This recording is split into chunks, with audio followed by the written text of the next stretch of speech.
Assalamualaikum warahmatullahi wabarakatuh. Salam Pramuka. Saya Adi Aksa Daud, Ketua Kuarnas Gerakan Pramuka periode 2013-2018. Saya ingin menyampaikan sehubungan dengan adanya video akhir-akhir ini yang diviralkan, di mana video itu diambil tahun 2013 pada sebuah acara Hizbut Tahrir Indonesia, di mana saya hadir sebagai undangan. Saya tegaskan lagi, saya hadir sebagai undangan, bukan sebagai anggota. Bukan juga sebagai simpatisan. Saya hanyalah undangan bersama tokoh-tokoh lainnya. Dan kemudian itu diviralkan. Saya dituduh anti Pancasila. Kemudian berkembanglah berbagai macam untuk mendiskreditkan saya. Saya ingin tegaskan bahwa sekali lagi, saya kalau dituduh anti Pancasila, naif buat saya. Tolong cek riwayat hidup saya. Tolong cek kiprah saya.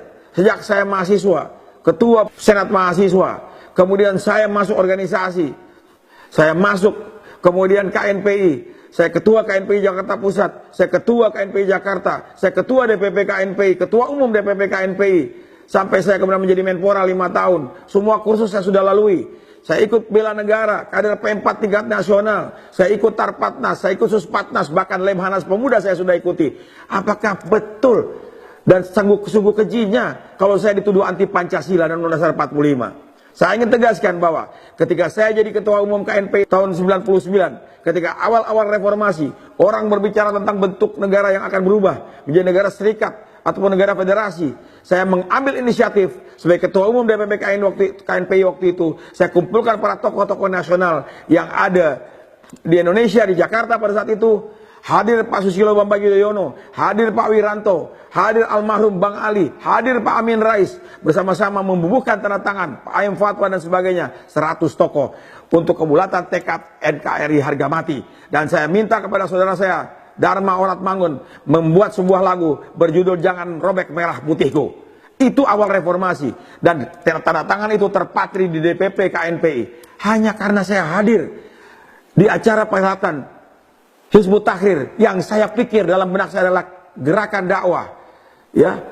Kemudian saya dituduh anti Pancasila. 5 tahun saya jadi Menpora, saya lakukan setiap hari Jumat. Boleh tanyakan kepada karyawan yang masih hidup di sana, yang pernah saya pimpin. Setiap Jumat wajib mengaji, dan pada saat setiap Jumat wajib juga melakukan kebaktian retreat di kantor yang sama. Bahkan absennya saya periksa sendiri. Koordinator kebaktian waktu itu adalah Profesor Dr. James Takudung, masih hidup orangnya. Saudara saya, speechwriter saya, Victus Maurin, Sekjen Gemini ketika itu, Pemuda Katolik ketika itu. Tanyakan kepada mereka. Dan setiap tahun dari gaji saya potong, saya ambil, saya kumpulkan.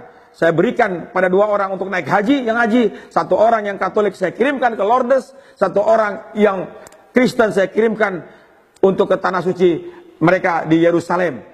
Apa kurang nasionalis religius lagi saya, sehingga saya dituduh anti Pancasila? Clear bagi saya. Ingin menjelaskan kepada teman-teman, adik-adik pramuka dimanapun berada, sabarlah, sadarlah bahwa zaman ini adalah zaman era keterbukaan. Fitnah berseliweran di mana-mana. Kalau ada gerakan yang merongrong Pancasila, mengganti Undang-Undang 45, kami pramuka yang ada duluan di depan menghadapi mereka. Ingat itu, sejarah bangsa ini, Pancasila ini luar biasa dibikin oleh para leluhur bangsa kita, para founding father bangsa kita. Dan selama saya menjabat sebagai Ketua Pramuka, tolong cek, telusuri melalui internet, telusuri melalui medsos apa yang kami lakukan. Setiap tanggal 1 Juni Pancasila kami lakukan pertemuan besar-besaran. Kami lakukan pentas teater, pembacaan puisi dihadiri oleh Bapak Tri Sutrisno. Masih hidup beliau, masih sehat beliau. Setiap tahun kami berdiskusi di rumah beliau supaya bagaimana pramuka menjadi garda terdepan bagi anasir-anasir, para komunis, para ekstrim yang akan merubah dasar negara kita. Kita paling depan. Mengapa sekarang saya justru dituduh sebagai orang anti Pancasila? Na'udzubillah min dzalik.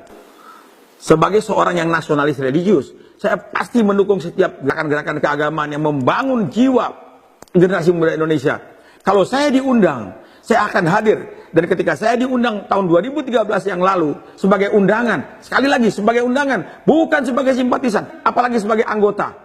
Oleh karena itu saya katakan, ketika dia menjadi gerakan dakwah, pasti kita akan datang. Tapi kalau sudah berubah menjadi gerakan untuk mengganggu atau mengganti Pancasila 45, kita pramuka akan berada paling depan. Kami keluarga pejuang, kakek kami pejuang, kakek kami, adik kakek kami dibunuh karena mempertahankan Pancasila di Sulawesi. Bahkan keluarga kakek kami mengibarkan bendera merah putih tanggal 23 Januari tahun 45. Bagaimana kami bisa mengkhianati Pancasila? Sementara keluarga istri saya sendiri, keluarga TNI, keluarga kami, keluarga polisi, keluarga jaksa. Kata-kata saya camkan baik-baik, kenikmatan yang Tuhan berikan kepada bangsa ini setelah keimanan adalah tanah air Indonesia. Oleh karena itu, tegas saya katakan sekali lagi, stop para provokator-provokator yang mencoba untuk mengeruk di air yang keruh itu, keuntungan-keuntungan dan mendiskreditkan saya. Dan terus-menerus memviralkan ini seakan-akan kita atau saya adalah orang-orang yang anti Pancasila.